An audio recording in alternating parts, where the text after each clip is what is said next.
ለቢዝነስ የሚገቡ ሰዎች ከሚቸገሩባቸው ነገሮች ውስጥ አንዱ በምን አይነት የቢዝነስ ሞዴል ውስጥ ወደ ቢዝነስ አሰራር ወይም ወደ ቢዝነስ መግባት እንደሚገቡ ብዙ ጊዜ ሲቸገሩ እናያለን። አንድ ሰው አንድ ቢዝነስ ለመጀመር የቢዝነስ ሞዴሉን በግዴታም ሊያውቀው ይገባል፣ በትክክልም ሊገነዘበው ይገባል። ካለ ቢዝነስ ሞዴልና ካለ ቢዝነስ ፕላን ምንም አይነት ቢዝነስ ቢሆን ልንገባ አንችልም። ስለዚህ ቢዝነስ ሞዴልን ካለማወቅ ወደ ቢዝነስ ውስጥ የሚገቡ ሰዎች ብዙውን ጊዜ ውጤታማ አይሆኑም፣ አትራፊም አይሆኑም፣ በከስረው ነው ከቢዝነስ ውስጥ የሚወጡት። ስለዚህ በጣም የቢዝነስ ሞዴሎችን መገንዘብና በዛ ቢዝነስ ሞዴል መሰረት ስራችንን መጀመር ይኖርብናል ማለት ነው። ስለዚህ ለዛሬ በጣም ውጤታማ ከሚባሉ የቢዝነስ ሞዴሎች ውስጥ ሶስቱን እናያለን። በጣም ውጤታማ የሆኑ የቢዝነስ ሞዴል ናቸው። በእነዚህ የቢዝነስ ሞዴሎች ውስጥ ወደ ስራ ከገባችሁ እጅግ በጣም ውጤታማ ነው የምትሆኑት። ስለዚህ በመጀመሪያ ቢዝነስ ሞዴል ማለት ምን ማለት ነው የሚለውን ነገር ስንመለከት እንግዲህ ቢዝነስ ሞዴል ማለት አንድን የንግድ ዕውቀትና ጥበብን በመጠቀም የተሻለ አሴትን ለመፍጠር ወይም ደግሞ ለማስቀጠል የሚያስችል የንግድ አሰራር ጥበብ ነው ወይም ሳይንስ ነው። ይህ ጥበብ ደግሞ የተሻለ አሴትን ለኛም ይሁን ለተጠቃሚ ከስተመሮቻችን የተሻለ አሴትን ለመፍጠር የሚያስችል የንግድ አሰራር መንገድ ነው። ስለዚህ የኛ ውጤታማነት የሚመሰረተው እንደምንከተለው የቢዝነስ ሞዴል ወይም ልንሰራበት እንዳሰብነው የቢዝነስ ሞዴል የሚወሰን ይሆናል። ስለዚህ የመጀመሪያው የቢዝነስ ሞዴላችንን ስንመለከት ቫልዩ ቼን የእሴት ሰንሰለትን የተከተለ የቢዝነስ ሞዴል ነው። ይህ ሞዴል የሚያተኩረው አንድን ምርት ከማምረት አንስቶ እስከ መጨረሻው ገዢ ደንበኛ ድረስ ያለውን የእሴት ትስስሮች የሚያመላክት የቢዝነስ ሞዴል ነው። ስለዚህ እኛ ምርትን ከማምረት አንስተን እስከ መጨረሻው ገዢው ደንበኛ ድረስ ያለውን መሀል ላይ ያሉ ብዙ አይነት አሰራሮች አሉ፣ ቢዝነስ የሚሰራባቸው መንገዶች አሉ። ስለዚህ እኛ የምንገባበት የቱ ላይ የበለጠ ብናተኩር የተሻለ ውጤታማ ያደርገናል የሚለውን ነገር አስበንበት ወደ ቢዝነሱ መግባት አለብን። ምሳሌ አንድ ምርት ለማምረት እኛ የምናተኩረው ምኑ ላይ ነው የሚለውን ነገር ነው። ለምሳሌ ምርቱን ማምረት ሊሆን ይችላል የኛ ችሎታና አቅም ወይም ደግሞ ያለን ኤክስፒሪየንስ እዛ ላይ ነገር ላይ ያተኮረ ሊሆን ይችላል፣ ወይስ ደግሞ ግብአት ማቅረብ ሊሆን ይችላል፣ እንዲሁም ደግሞ ምርት ማሰራጨት ሊሆን ይችላል። በምን አይነት ማርኬቲንግ በምን አይነት የሽያጭ ወይም የማሰራጫ መንገድ ምርትን ለተጠቃሚ ልናደርስ እንችላለን። ስለዚህ የምንገባበት የቢዝነስ ዘርፍ ወይ ግብአት ማቅረብ ላይ ሊሆን ይችላል ለአምራቹ፣ ካልሆነ ደግሞ እኛ ራሱ ግብአትን እየተቀበልን አምራች ልንሆን እንችላለን፣ ፕሮዲዩስ ልናደርግ እንችላለን እኛ ራሱ። ካልሆነ ደግሞ የሚመረቱ ምርቶችን ከአምራቹ ወደ ተጠቃሚው የሚያደርስ የማርኬቲንግ ስራ ልንሰራ እንችላለን። ያ ማለት የማሰራጫ መንገዳችንን እኛው ራሳችን ክሬኤት አድርገን በምን አይነት ገበያ የዛን ምርትን ከአቅራቢው ወይም ከአምራቹ ወደ ተጠቃሚው ማድረስ ላይ ሊሆን ይችላል የምንገባበት የቢዝነስ ሞዴል። ስለዚህ ከሶስቱ አንዱን የእሴት ሰንሰለት ተከትለን በተሻለ እስከዛሬ ገበያው ላይ ካሉ ተወዳዳሪዎች በተሻለ ግብአት ማቅረብ ሊሆን ይችላል፣ በተሻለ ማምረት፣ በተሻለ ይዘት እንዲሁም ደግሞ በተሻለ የማሰራጫ መንገድ የትኛው ላይ ብናተኩር ሞር የተሻለ ተጠቃሚ እንሆናለን የሚለውን አስበንበት የምንገባበት የቢዝነስ ሞዴል ነው። ወደ ሁለተኛው እንሂድ። ሁለተኛው ደግሞ ዳታ ማይኒንግ ይባላል። በዳታ ላይ የተመሰረተ በመረጃ ላይ የተመሰረተ በመረጃ ቁፋሮ ላይ የተመሰረተ የቢዝነስ ሞዴል ነው። ይህ የቢዝነስ ሞዴል የሚያተኩረው መረጃ ላይ መሰረት ያደረገ የቢዝነስ ሞዴል ነው።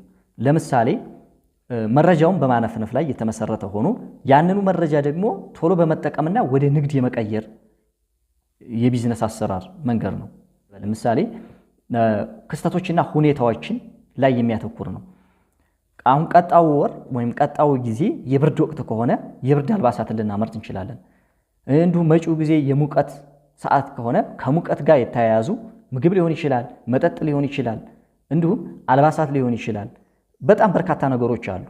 ሰዎች ለዛ ነገር መፍትሄ የሚሆንባቸውን ነገር ከአየር ንብረት ጋር የተያያዘ ከሰው ሰራሽ እንዲሁም ደግሞ ከተፈጥሮ ክስተቶችና ሁኔታዎች ከሰተው ነገር መፍትሄ ሊሆን የሚችል መረጃን ቀድሞ በመተንበይና በማነፍነፍ ያንን መረጃ ቶሎ ብሎ ወደ ቢዝነስ በመቀየር ከተወዳዳሪዎቻችን በተሻለ መልኩ ያንን ምርት ወይም ደግሞ አገልግሎት እናቀርብበት የቢዝነስ ሞዴል ዳታ ማይኒንግ ወይም በመረጃ ላይ የተመሰረተ የቢዝነስ ሞዴል ነው። ይህ የቢዝነስ ሞዴል እንግዲህ መጪውን ጊዜ በማየትና ቶሎ መረጃዎችን በመውሰድ ወደ ቢዝነስ የመቀየር የቢዝነስ አሰራር መንገድ ነው ማለት ነው ይሄ ቢዝነስ ሞዴል። ሶስተኛው የቢዝነስ ሞዴል አውትሶርሲንግ ነው። አሁን ላይ የተለመደው የቢዝነስ ሞዴል አውትሶርሲንግ የቢዝነስ ሞዴል ነው። ይህ የቢዝነስ ሞዴል አሁን ላይ የተለመዱ ከመጡ እንዲሁም ደግሞ በጣም በስፋት ውጤታማ ከሚያደርጉ የቢዝነስ ሞዴሎች ውስጥ ነው። ድርጅቶች በተሻለ መልኩ እናንተ ከድርጅቶቹ አቅም በላይ የሚሰሩ ስራዎችን ወስዳችሁ ለእናንተ ሰርታችሁ ለዛ ድርጅት ስታስረክቡ አውትሶርሲንግ ይባላል። ድርጅቶች ደግሞ ያሏቸውን አንዳንድ ስራዎች ከድርጅታቸው አቅምና ችሎታ በላይ ወይም ከግለሰቡ አቅምና ችሎታ በላይ እንዲሁም ከጊዜ ማጠርና ማነስ ጋር በተያያዘ መልኩ ተደራራቢ ስራዎች ሊኖርበት ይችላል። ያንን ስራ ከድርጅቱ አውጥቶ ለሶስተኛ ወገን አሳልፎ በመስጠት ላይ የተመሰረተ የቢዝነስ ሞዴል ነው። ሊሰጡ ይችላሉ። ያን የቢዝነስ ሞዴል አሳልፈው ሊሰጡ ይችላሉ። ያን እኛ ተቀብለን ስንሰራ አውትሶርሲንግ የቢዝነስ ሞዴል ይባላል። አሁን ላይ በጣም እየተለመደ የመጣ ነው። በተለይ በማህበራዊ ሚዲያ ላይ በጣም እየተለመደ መጥቷል። አሁን ላይ ብዙ ሰዎች በዚህ የቢዝነስ ሞዴል ውስጥ ወደ ቢዝነስ እየገቡ ነው ያሉት። ለምሳሌ ቲክቶከሮች አሉ ወይም ዩቲዩበሮች አሉ አይደለ? እነዚህ ሰዎች ምንድነው የሚያደርጉት? ኦዲየንስ ይገነባሉ። መጀመሪያ ላይ በተለያየ ነገር ኤዱኬሽናልም ይሁን ኢንተርቴንመንት ላይ ያተኮረ ነገር በመስጠት ያላቸውን ነገር ችሎታቸውን መሰረት ያደረገ ነገር እየሰጡ ኮንቴንት እየፈጠሩ ኦዲየንሳቸውን ይገነባሉ። ኦዲየንሳቸውን ከገነቡ በኋላ የድርጅቶችን ምርት ያስተዋውቃሉ። ምክንያቱም ድርጅቶች ከማርኬቲንግ ጋር የተያያዘ ነገሮችን ማሰራት ይፈልጋሉ። ስለዚህ የድርጅቶችን ምርት ወይም ደግሞ አገልግሎት እያስተዋወቁ ፕሮሞሽን ይሰራሉ። ስለዚህ ከፕሮሞሽን ጋር ሊያያዝ ይችላል፣ ከማርኬቲንግ ጋር ሊያያዝ ይችላል። እንዲሁም ደግሞ ከተለያዩ ከድርጅቱ አቅምና ችሎታ በላይ የሆኑ ነገሮችን ከነሱ ድርጅት አስወጥተው ለሶስተኛ ወገን ወይም ለሌላ አካል በመስጠት ስራዎችን ያሰራሉ። ስለዚህ እዛ ላይ ምን ላይ ማተኮርና የእናንተን አቅም በመለየት ችሎታችሁን በመለየት ለምሳሌ የራሳችሁን ኦዲየንስ ወይም ደግሞ ፎሎወር በመገንባት ፕሮሞሽን ልሰሩ ትችላላችሁ ለድርጅቶች። ምሳሌ በቲክቶክ ላይ፣ በዩቲዩብ ላይ ወይም በፌስቡክ ላይ ስራዎችን ወስዳችሁ ፕሮሞሽን ልሰሩ ትችላላችሁ ለድርጅቶች። ይሄ የቢዝነስ ሞዴል አውትሶርሲንግ ይባላል።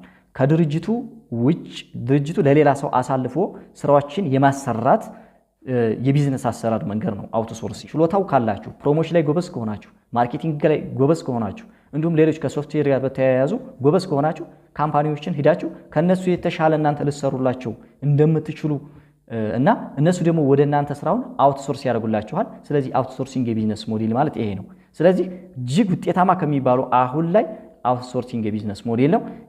ለዛሬ እነዚህ ሶስት የቢዝነስ ሞዴሎች አስባችሁ ከናንተ ጋር የሚሄደውን መርጣችሁ ልሰሩባቸው ወይም ወደ ቢዝነስ ልገቡባቸው የምትችሉ የቢዝነስ ሞዴል ናቸው። በሌላ ቪዲዮ እስከምንገናኝ ድረስ ሰላም።